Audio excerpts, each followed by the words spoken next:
Councillor Cowen was first elected as a councillor in 1998. He served as leader of the council since Labour took control of the authority in 2014. Under Stephen's leadership, the borough has developed Upstream, which has evolved from thought leadership co-created with local business people into a joint venture with Imperial College and Hammersmith and Fulham Council. Its focus being biotech, digital and creative industries. In 2017, the local authority, I think, was possibly the first in the UK to publish an industrial strategy for the borough, economic growth for everyone. In January 2018, the council became the first local authority again in the country to formally call on the government to halt plans for a hard Brexit and give the British people a second EU vote. Stephen tweets at Stephen Cowen, so those of you that are busy with hashtag West London Futures, please keep tweeting and bring Stephen's handle into the dialogue on screen behind us. But without further ado, it's my great pleasure to welcome Stephen to the stage, and I think we'll then have some time for questions afterwards. Welcome, Stephen. Can I start by welcoming you to what we're calling the White City Innovation District? That's a term you're going to be hearing an awful lot. And if anyone disputes what the innovation is, just step around, walk around, look at what's going on.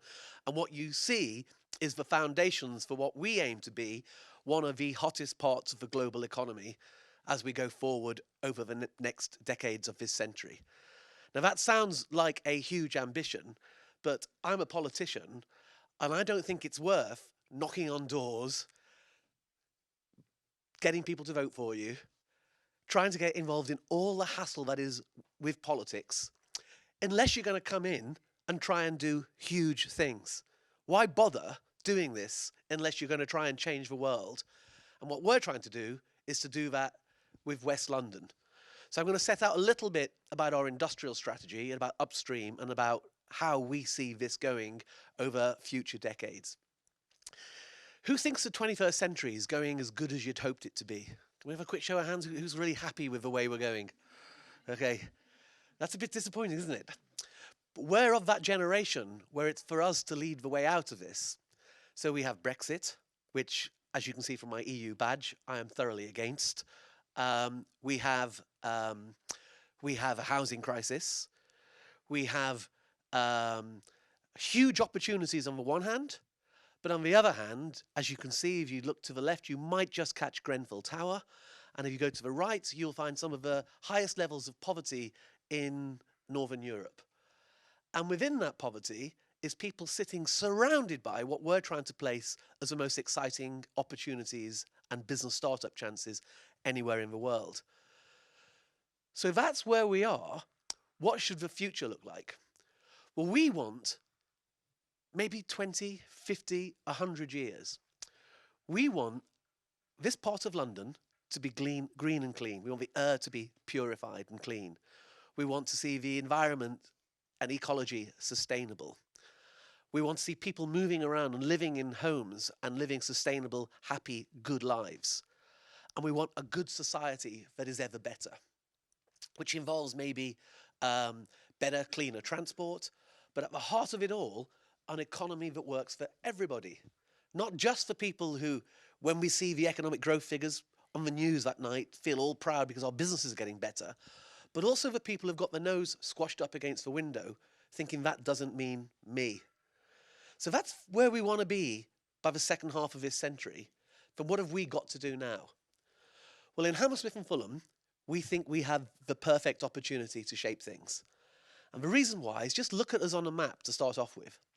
To start off with, you have Heathrow here, the city and the West End there. And we sit in the Goldilocks zone in the middle. And we're easy to get to and get from. There's 14 tube stations, and we're building one of Europe's biggest new train stations in the Crossrail 1 high-speed 2 hub in Old Oak. We have 2 motorways. So we're perfectly situated.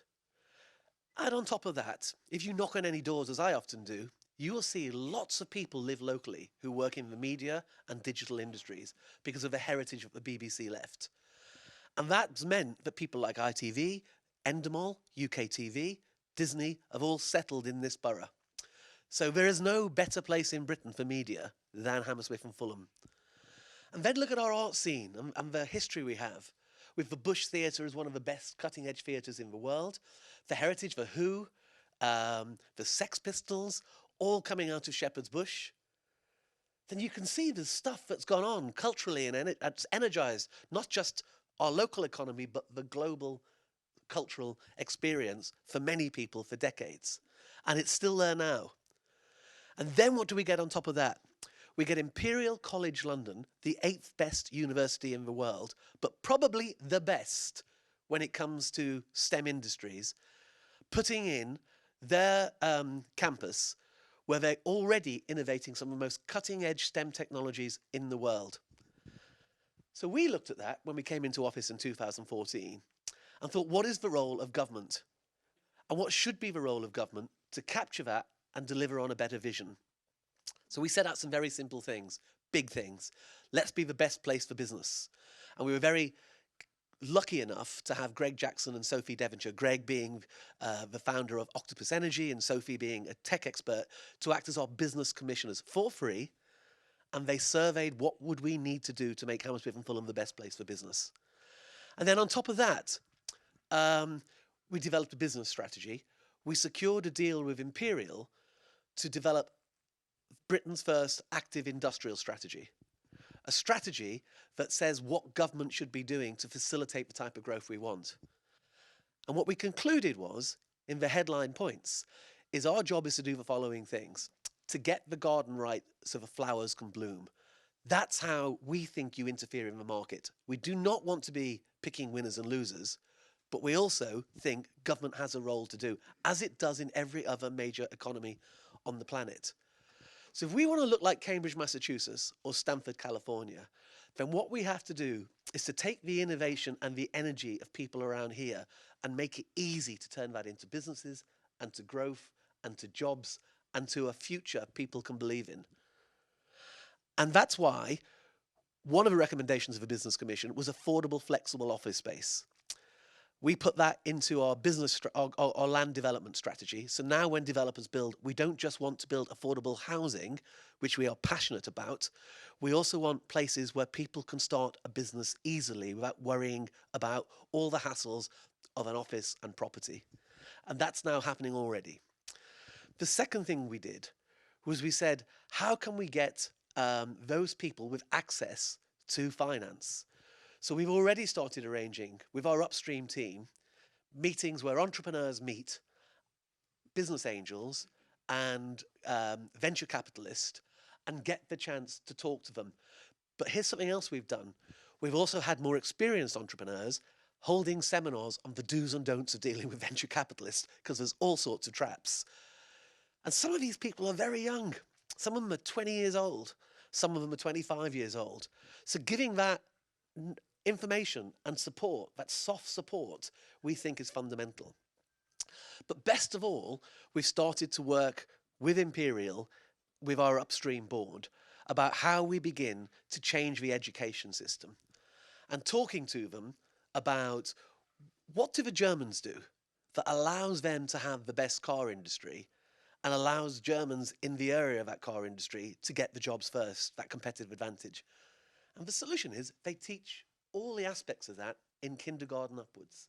So how do we get some of these latest ideas taught in our schools? So kids from any background, for me as a Labour politician, the toughest backgrounds would be the real test for me. But every background, because we govern for everybody. How do we get the next Steve Jobs or Martha Lane Fox to come from this borough? And in the process, generate something that's exciting here, in the ecosystem, in the air. And that's what we've set about doing. And we think we're going to do it because we've only been doing it for about 3 years. And already there's an awful lot of buzz around here. The Stanhope investment is extremely impressive. Having Westfield put the biggest shopping centre of its kind in Europe, in Hammersmith and Fulham, is a huge asset. So there's a buzz about this place that you're not going to find anywhere else in London. And that will populate the whole economy across West London. Our pitch to Sadiq has been, let's make the innovation come out of Hammersmith and Fulham and the surrounding boroughs. And let's then export those ideas super fast up north with the train, or out to the Thames corridor with Crossrail, and let's make this the future of our city. Now, Brexit for us is a no-brainer. It's stupid, I think, and I can say that because that's what I think, and I've just won a huge electoral mandate having said that publicly, okay? In fact, we had the biggest swing to Labour in Britain outside in any competitive area, an 8% swing in a borough that was known as Cameron's favourite council. And I think what people want is people to say what they think and to tell the truth. We have a mandate for calling Brexit for what it is, which is to leave the biggest trading bloc in the world and then to find yourself having to negotiate new trade arrangements after you've left. Before I did this, my job was to teach negotiation. And I'll tell you one simple thing I would tell in the first part of the course. All negotiation begins with people having an equal need to negotiate and therefore an equal balance of power. I honestly think if we turn up to Donald Trump's America and say, guess what, we've left the biggest trading bloc in the world, can we do a deal with you? I don't think that's going to be a particularly equal negotiation. So I am going to be one of those people standing up and saying we need to stop the madness that is the hard Brexit that our country is heading to, not just for us, but for our children and grandchildren. The facts are with us, and we need to get that out there, and we need to keep winning this fight. And we see that as fundamental to our economic future as we do to everything else we care about in the way we sit in our place in the world. So that's our position. I'm happy to take many questions, but can I again thank you for coming to what we hope will be the best place for business anywhere in Europe. Thank you very much.